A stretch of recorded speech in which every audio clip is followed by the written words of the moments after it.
Part 9, we're gonna be in a future Rat Boy episode. Spilled doing Manerics. Miss Beaver put her hand on Faye's shoulder, and Michael, though, is one here. Room would make a great future rat girl one day, didn't he, Faye? Faye's lips turned as up as mine turned down. Faye's mine.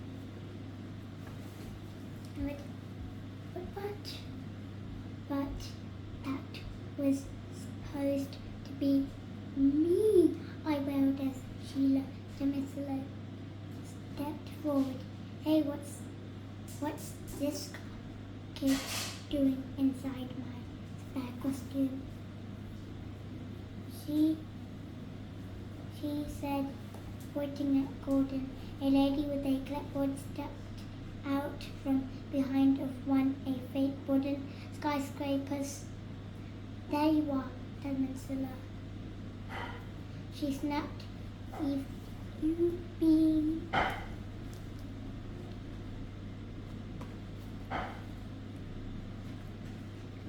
Sheila itched her rubbery bum.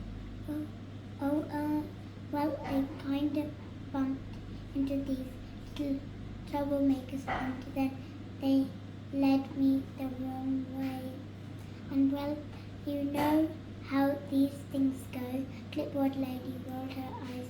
Always an excuse, isn't there, Peninsula? She said, you're fired. Sheila dropped to her knees just next to me. No, she whimpered. The curse of Rat Boy is struck again. This is the worst school trip ever, I cried, joining in with Sheila, and I was just about to give up completely when the whole day, when that bell from earlier started ringing inside my brain again.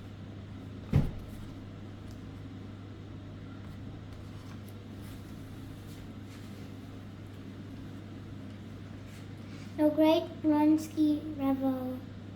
Hang on, my heels, I said, staggering to my feet and pointing at Sheila Peninsula.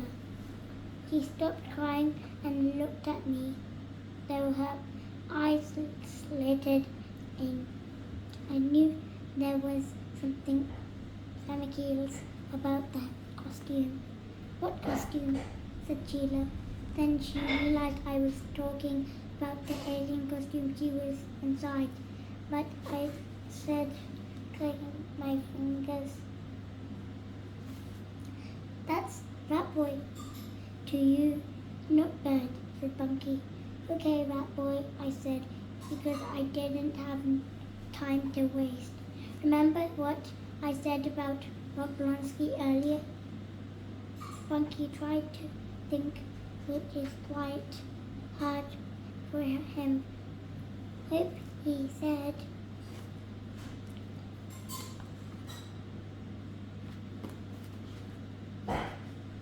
Nancy wiped her glasses off the alien costume. She gasped. You said Rob Blonsky roamed the future Rat Boy set dressed up and in an alien costume? I pointed at Nancy. 10 points to the caps, I said. Atticus leaned over to Miss Beaver and whispered something, and she laughed. Like I said earlier, I don't think he likes it when there's someone who knows more than him.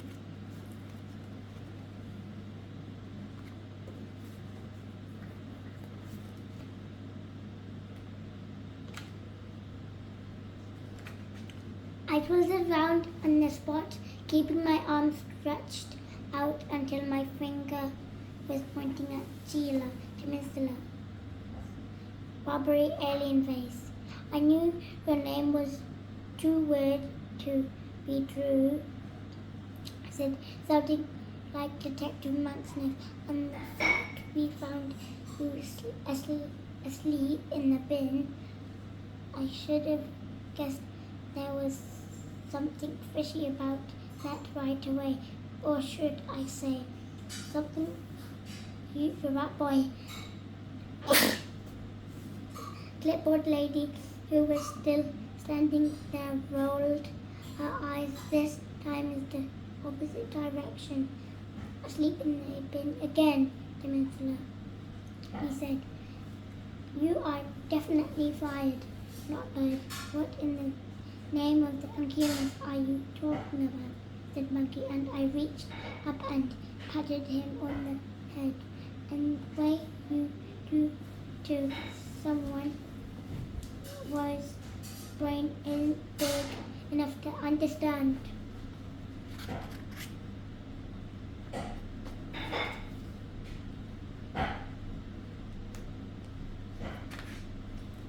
Prepare yourselves for a shock, ladies and gentlemen, I said, stepping towards the person who'd been saying their name was Sheila Temistula the whole afternoon.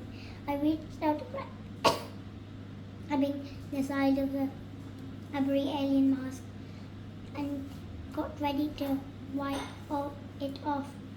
May I present to you the original future rat boy actor Norman Oblonsky. The bus back to modern. How was I supposed to know it wasn't Oblonsky? Isn't the costume? I said.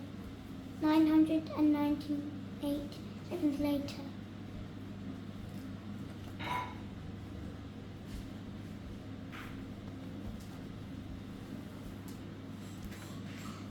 I was sitting in the front row and the next bus next to Shonella, Nancy, Bunky and Darren, so that Miss Beaver could keep an eye on us and the journey back to modern.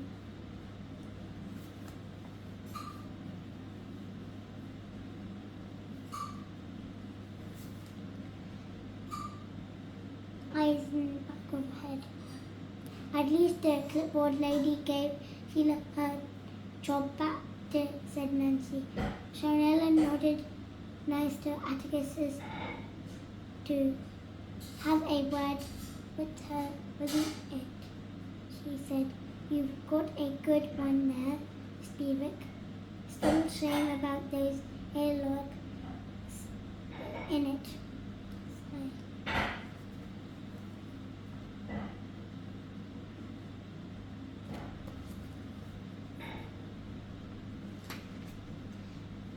"You all right down there, Losses?" chuckled Gordon smugly, who was sitting in the back seat with Faye, Snuggles and the Mimics, thinking they were killed just because they got to meet Michael J. Fox and be in a future episode feeling queasy. "You've got to admit, though," I said, rewarding my brave back to the millisecond I ripped Sheila Smith's mask off to saw her sweetie non-bronzed face underneath. She got a ridiculously deep voice for a lady.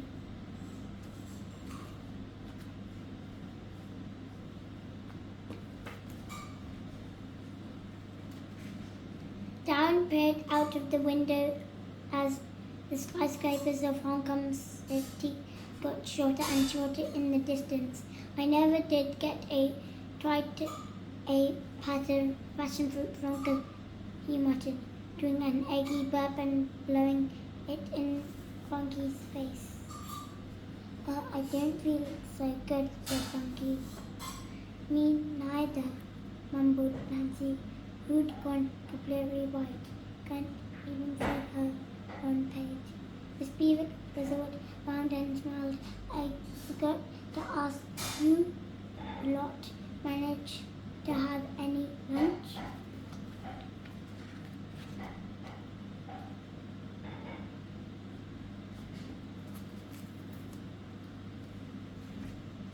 Egg crust sunnies, said Sharonella, a bead of sweet zigzagging down her forehead. Millions and millions of egg crust sunnies. But Buzz lurched around a corner, then straightened up and bounced over a speed bump. Blur, I said, scrabbling around in my rucksack. I wiped out of the first thingy my hand grabbed, which was my Rat Boy fan club magazine, and it flipped open to page 21. Michael Joseph smiled out of the photo at me, and I started back, my nose shriveling up like a cold, mouthy cucumber. Won't be smiling in a second. Definitely the worst school trip ever, I said, getting ready to look straight into his face.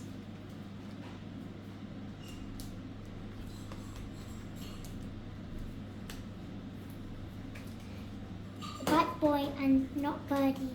You just lie there on the sofa and take it easy, Barry, said my mum.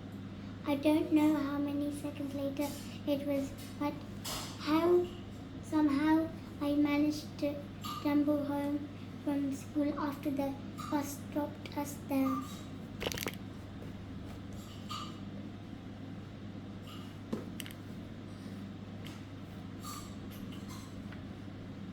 Sorry, you big bidet. Day didn't work out for you, love, mumbled my mum. From the kitchen as Desmond toddled into the lounge, holding a piece of paper, started to see me. You're the last thing I need, I said, turning over pressing my nose into the cushion, a tiny little finger tapping my hand, and I sighed. What is it, Des? I groaned. Can't you see I've had a bad day? Me done a drawing, he said.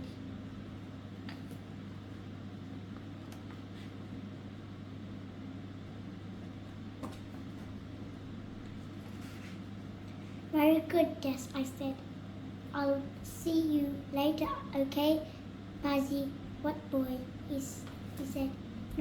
No, me, not Birdie. I rolled over and peered through my eye slits at a blurry bit of paper with some scribbles on it. What's that? I said, just pointing at the blue squiggle on the left. That, Bazzy, what boy? He smiled.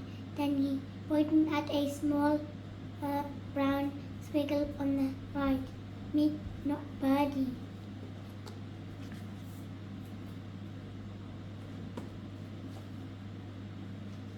I opened my eyes to the size of Atticus's earlobe holes and looked again. Right a molecules, I said, pointing at the blue squiggle. Is that me, a Rat Boy? Des nodded. I pointed at the brown squiggle and that you as not bird, I chuckled. Yep, smiled Des proudly. That's clearly not bad, I said, smacking my lips. I was feeling pretty thirsty after all the looking. Are you thirsty? Shouted my mum from the kitchen. I think she must have heard my lips smacking together. Squealed my mum hearing. I picked you up some frontal from Vico's this morning.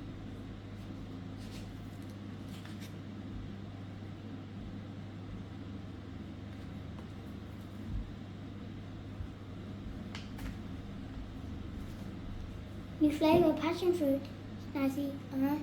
A tiny little crest-sized bubble of excitement starting to zigzag up from my belly to my brain, and I smiled at Des. Not bad, I said. Yeah, smiled Des. Not bad. Do you think you could get me a passion fruit frontal from the fridge? Yep, said Desmond, waddling off to the kitchen. key rattled in the door, and my dad walked into the hallway, wiping his feet on the mat.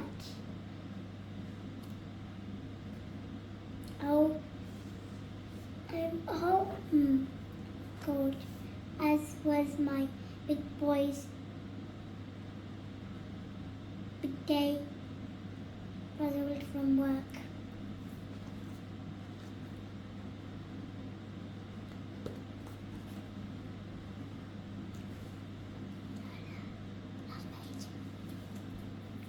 I slumped into the sofa and chuckled to myself, thinking of everything that had happened since he'd kissed my nose goodbye that morning.